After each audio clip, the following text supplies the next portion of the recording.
You're listening to Beyond Wellness Radio, bringing you the cutting edge in health, biohacking, and sports performance. Stay up to date and listen anywhere and anytime on your computer, tablet, or smartphone by subscribing on iTunes. Catch your host, Dr. Justin Marchegiani, as he answers your burning health questions as well as interviews from world-renowned guest experts. For more Beyond Wellness Radio, go to beyondwellnessradio.com. Hey there, it's Dr. Justin Marchegiani. Welcome to Beyond Wellness Radio. Feel free and head over to beyondwellnessradio.com where you can access our full podcast transcriptions.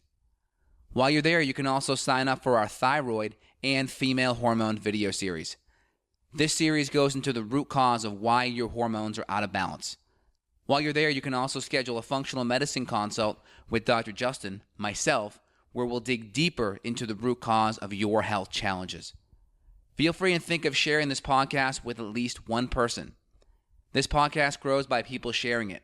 Sharing is caring. If you can think of one person that can benefit from this information, please feel free and share it. If you're enjoying the podcast, make sure you subscribe on iTunes. You can also click below the video or podcast where you'll see the iTunes review button and leave us a review. You can also sign up for the newsletter at beyondwellnessradio.com where you'll get updates before anyone else. Thank you so much and enjoy the show. Hey, it's Dr. J here. Evan, what's going on, man? Hey, not much. I just finished up some matcha, some organic matcha and Shajandra, so I'm feeling pretty turned on in terms of my brain function today. Turned on. I like it, man. That sounds good. That sounds really good. Yeah, I'm having a pretty spectacular morning. It's Friday. It's hot. It's sunny in Austin, so I can't really complain. Actually flying out in a few hours to go up to San Francisco here for the weekend, so I'm pretty excited about that. That sounds good. What are you doing up there? You know what? We're just doing a little bit of R&R. Gonna travel a little bit. I lived in San Francisco for 5 years, so heading back to the old hood. Wow, so it'll feel like going home then. Some of this Texas heat. Yeah, I know. Phew, I'm sure it's hot. That's one thing I'm glad to be back in Kentucky, man. We're not burning up like I was there. I was waiting for the snow to come, and it never came. Yeah, well, I hang out on the lake a lot in the summer, and that kind of cools it off. That's true. That's true. You can go down to the Barton Creek Springs downtown there. It's really nice. Yes, it is. Awesome, buddy. Awesome. So anything new with you? Any patient stories this week?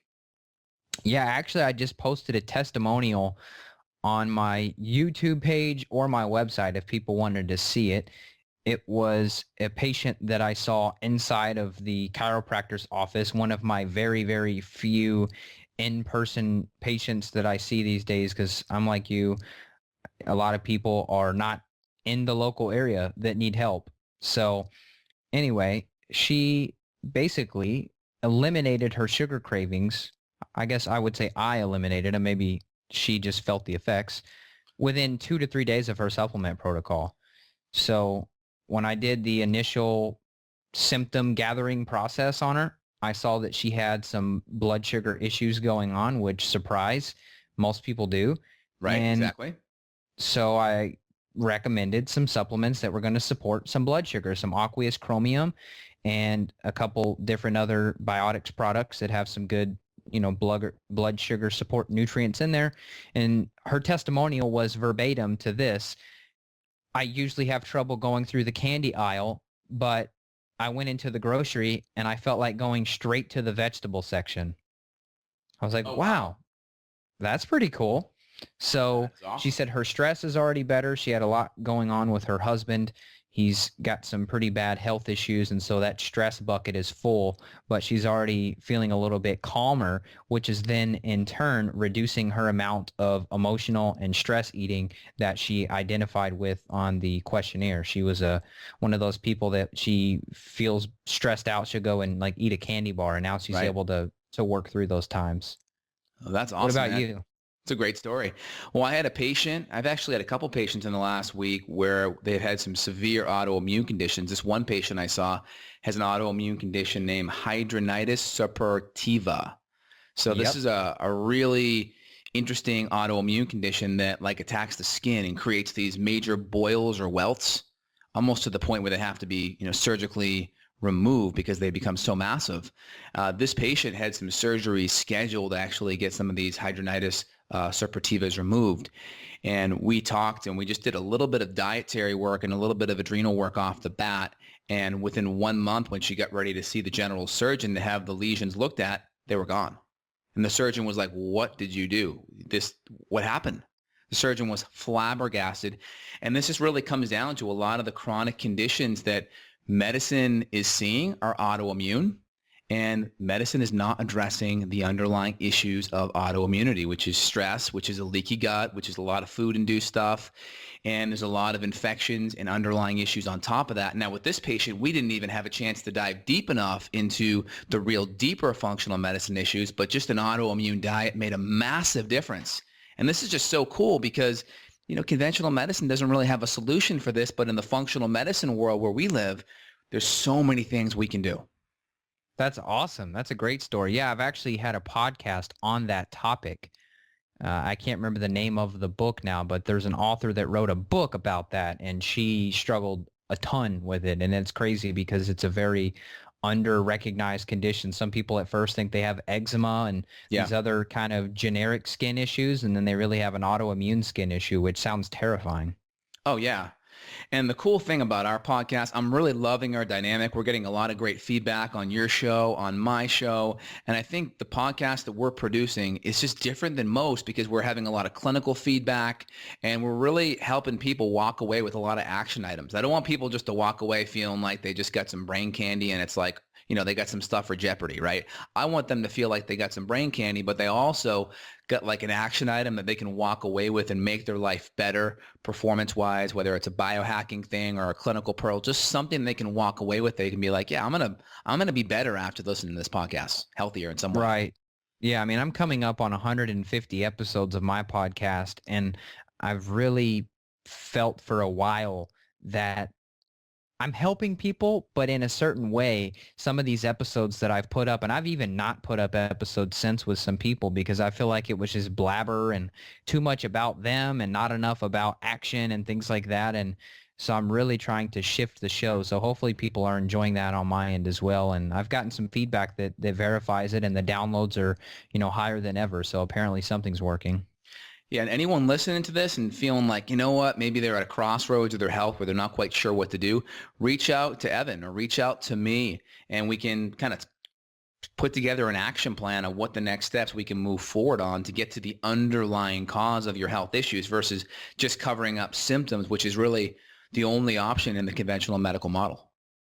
Yeah, or ignoring them or saying they don't exist, like Lyme disease, for example. That's a whole nother podcast topic, but very timely. Yeah, or just numbing you out and giving you an antidepressant. Or, again, being a functional medicine doctor is very stressful too because you get to hear all the horror stories. I can't tell you how many patients that come see me each week have seen their medical provider, their GP, whatever, and they've been told it's all in their head.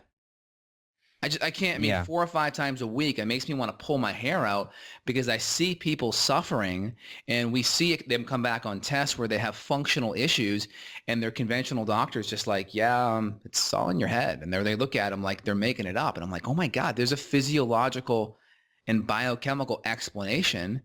And just because it doesn't fit into the mold of, cutting it out or drugging it doesn't mean it's all in their head. Totally. Yeah, I've seen that too. It's always crazy to look at the symptoms and then you look at the prescriptions they're taking and it's like, why Lexapro? Why Valium? Why do you need this stuff? And I know there's a time and place for that model for some people and maybe there's extreme scenarios, but oftentimes there's a much better alternative that happens to come from a plant or some type of botanical extract or something. So there are options out there. I guess that's kind of what you're getting at. And it may be in their head from the perspective of their gut's inflamed and inflammation in the gut creates inflammation in the brain. And there may be some brain inflammation, meaning it is in their head, but not from the perspective that the MD's meaning that they're making it up, right? There may be an underlying etiology and biochemical issue that is partly affecting the brain, but they're not making it up though. Right. Cool.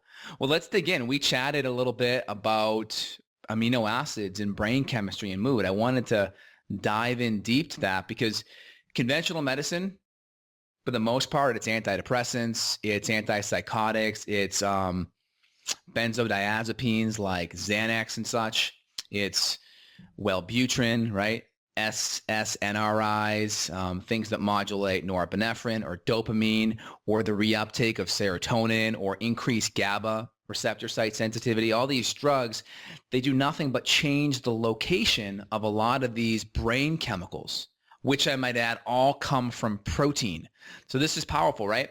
In the conventional medical kind of field, we have drugs that change the location of these brain compounds or these neurochemical compounds.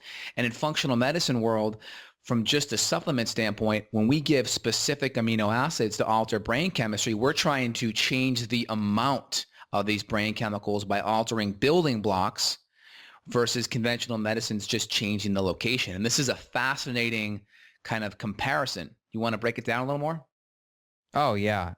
Neurotransmitters are basically brain chemicals. That's the easy way to remember them. And scientists, I haven't identified personally any, but I know they're out there. Scientists have identified over 100, and they actually have no clue how many neurotransmitters there are in total. But typically when we're talking about helping people with health symptoms, we're focusing on just a key group of neurotransmitters, such as the GABA, the serotonin, you have the dopamine, you have your adrenaline, and then you have your noradrenaline or your epinephrine and norepinephrine, wherever you are in the world, whatever you call it.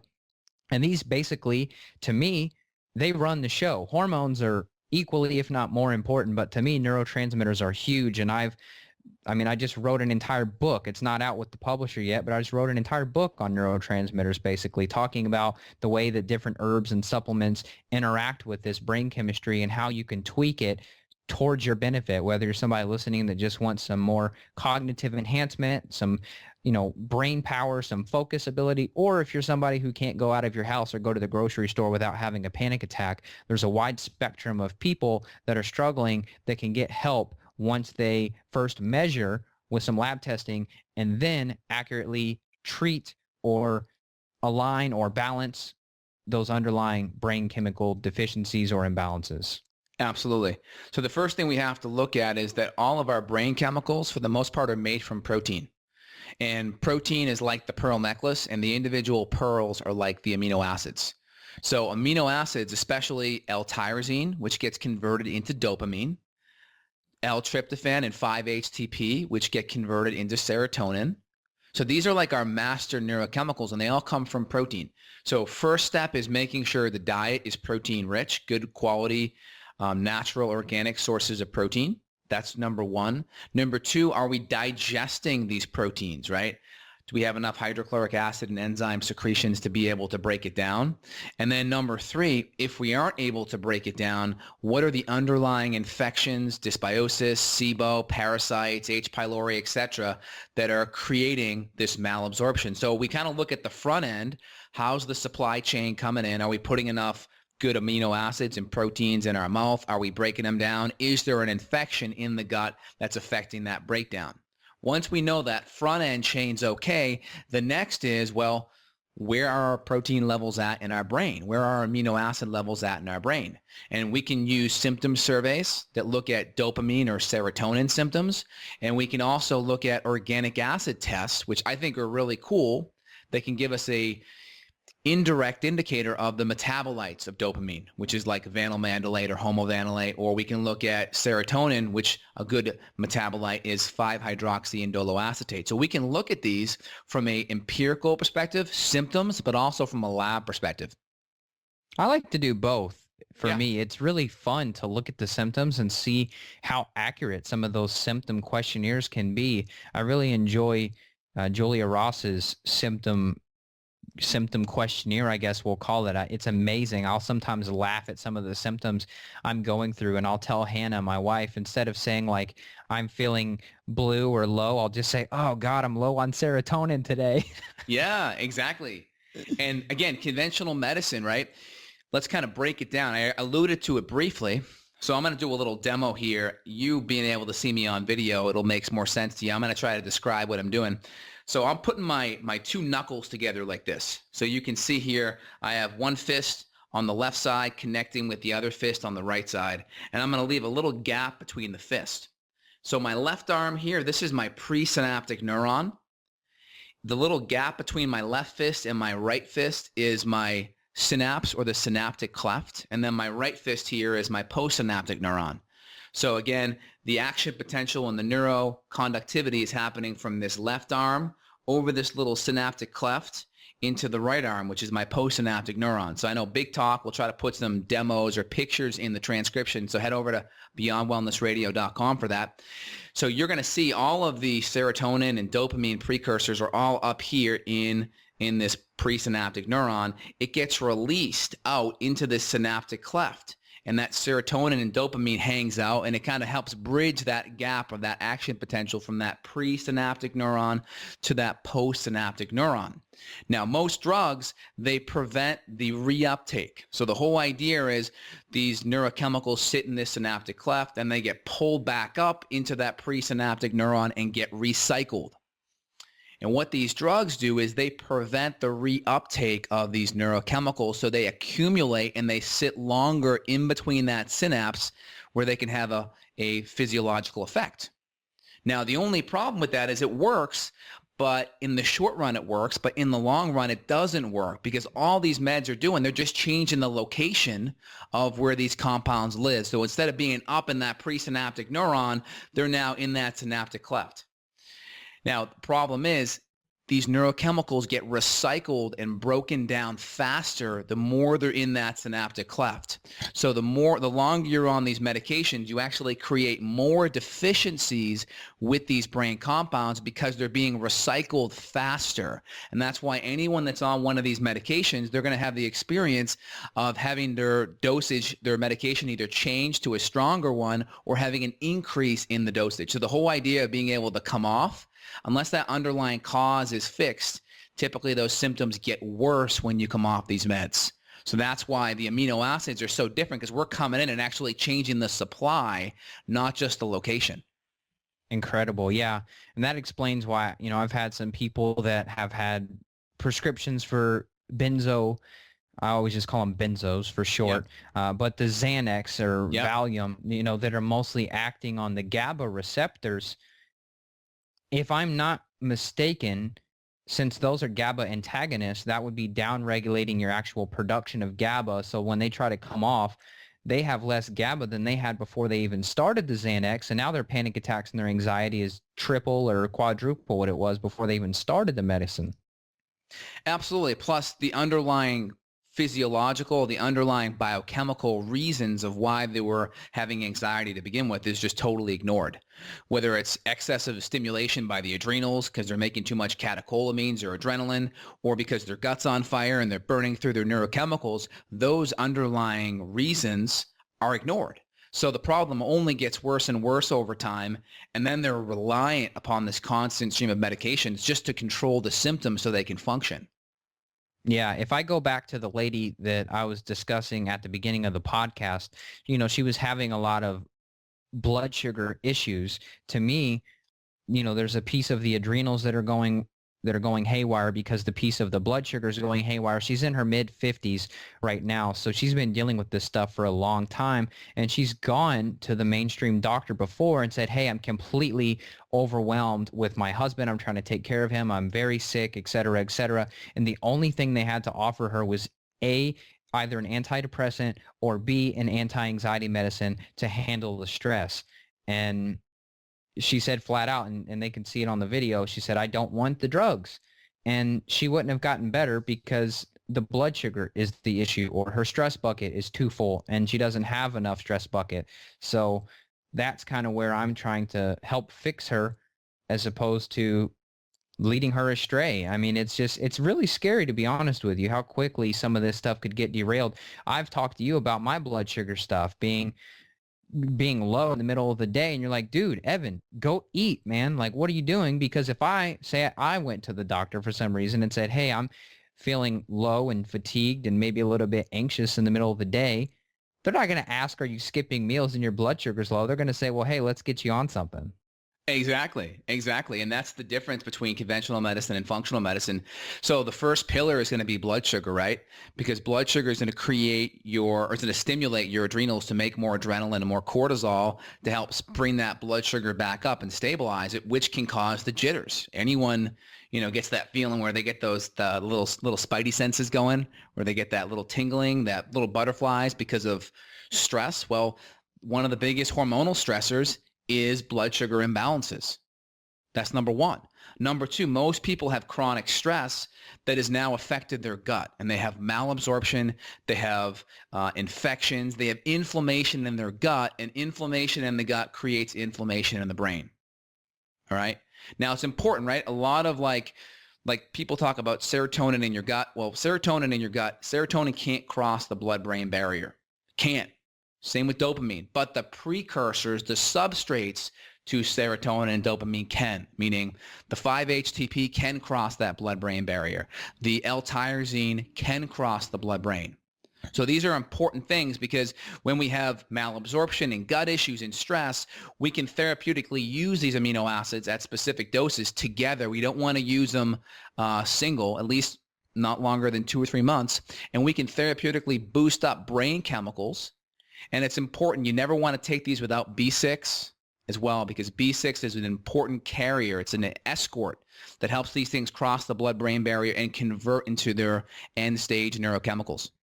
It'd be good to go a little bit deeper on that. You said don't take for 2 to 3 months, and I've had people that have been on 5-HTP for 2 to 3 years, and they're wrecked. And I want you to explain why, because people are like, why not?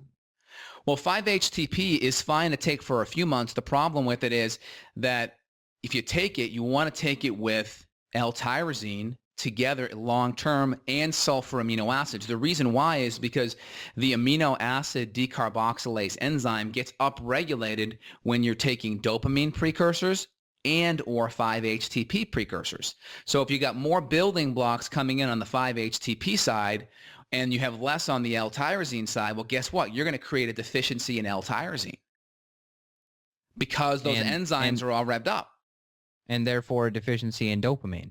And therefore a deficiency of dopamine. That's why a lot of, for instance, Parkinson's patients that are on the carbidopa or the drug called Sinemet, that's like pharmaceutical L-Dopa, they create massive deficiencies in serotonin, and they also create massive deficiencies in vitamin B6 because that enzyme's also involved in metabolizing B6.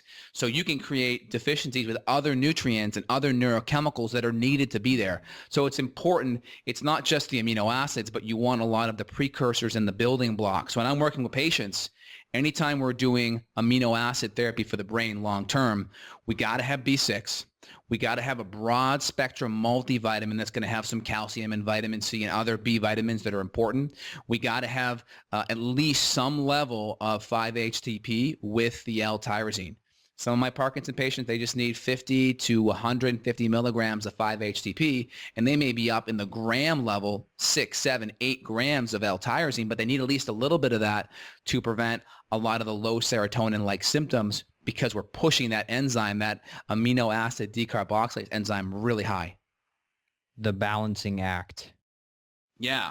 And then the last thing I don't think I emphasized enough is the sulfur amino acids. We need either SAMe, cysteine, or L-methionine present to really make sure we can have healthy dopamine synthesis because we need sulfur amino acids there for healthy dopamine. Now, in the short term, not necessary, but in the long term, longer than a few months, we definitely want the sulfur amino acids present. Yeah, and I also recommend sulfur-containing foods too. Obviously, Yes. may not be as potent as the sulfur amino acids, but just getting in some more steamed broccoli and things like that, because I know that can help with GABA production as well. But I'm not a complete sulfur expert. Yeah, so when it comes to sulfur, a lot of good benefits for it. Again, you have it like in your cruciferous vegetables, things like DIM, diindol methane, or indol 3-carbinol, really important, very helpful for hormone and, exogenous hormone metabolism like estrogens, but we really want the amino acids. And a lot of people that have been exposed to toxins, they really screw up their brain chemistry because one, it creates neuron bundle damage. So that pre and postsynaptic neuron helps carry axon potential and neuronal current from pre to post neuron. And if that bundle, that neuron's damaged, we need more stimulation, more of a neurochemical input. So the dopamine levels or the serotonin levels that were there before need to be much higher. So that's why toxins can affect the brain, because it can cause you to burn up your sulfur amino acids, because your sulfur amino acids are needed for detoxification. So the more toxins, the more you burn up your sulfur, number one. And then number two, the more you damage your pre and postsynaptic neuron, which requires more dopamine and more serotonin for that input. So think of serotonin and dopamine as like the whip that cracks the horse, right? So you get a real tired horse, you have to whip it a little bit harder. Now, the whole idea is that we're, sleeping and eating and doing all the other things. We're not just coming in there and replacing Wellbutrin or Zoloft or Lexapro with amino acids. It may be better, but again, we want to make sure we do the other things as well as use the amino acids. Yeah, and I think you've just given us inspiration for another podcast topic that we could do on all the toxins out there. Yeah. Because when you say toxins, for me, I picture so many different things that people are going to be curious about how they can remove their toxic load, from the personal skin products to being behind a big semi truck that's spewing black smoke and diesel fumes everywhere. So there's so many different things thrown at you that we really want to have a good defense system against. And it sucks in 5 o'clock traffic, that people are dealing with. I wish you could have your windows down and get tons of fresh air. Yep. But unfortunately, it seems that the best thing to do to protect yourself is to have the windows up and have your air recirculate on. Yep. And I just want to make sure anyone listening to this walks away saying, if you're on any of these medications, these SSRIs, SSNRIs, whatever you're on, don't just come off them. You want to make sure whoever your prescribing psychiatrist or MD was, you want to make sure if you are going to come off them, you go off them tapered under their permission and guidance. These things can cause lots of problems. So let's say you're a person that wants to use some of these neurochemicals. One, you want to make sure you kind of find a stable dose with these amino acids. Work with a practitioner, because the amino acids cause the drugs to work better. And if you look at the side effects of too much of these drugs, well, that's what you can suffer from by giving more of these building blocks. So look at the side effects. If you give too much, you're going to basically cause the drugs to work better, and you may suffer from those side effects. So work with someone. If you start seeing some of these symptoms, then you want to talk to your psychiatrist or your MD who prescribed them and have them taper off slowly. You don't want to go cold turkey. Can see a lot of problems. So be responsible. That's step one. And step two, I'm not against these drugs totally. I think they can be very helpful if someone's in a acute emotional situation where they may commit suicide. It may be helpful to help stabilize you so you don't do something drastic like end your life. So it can be very helpful in a very acute situation.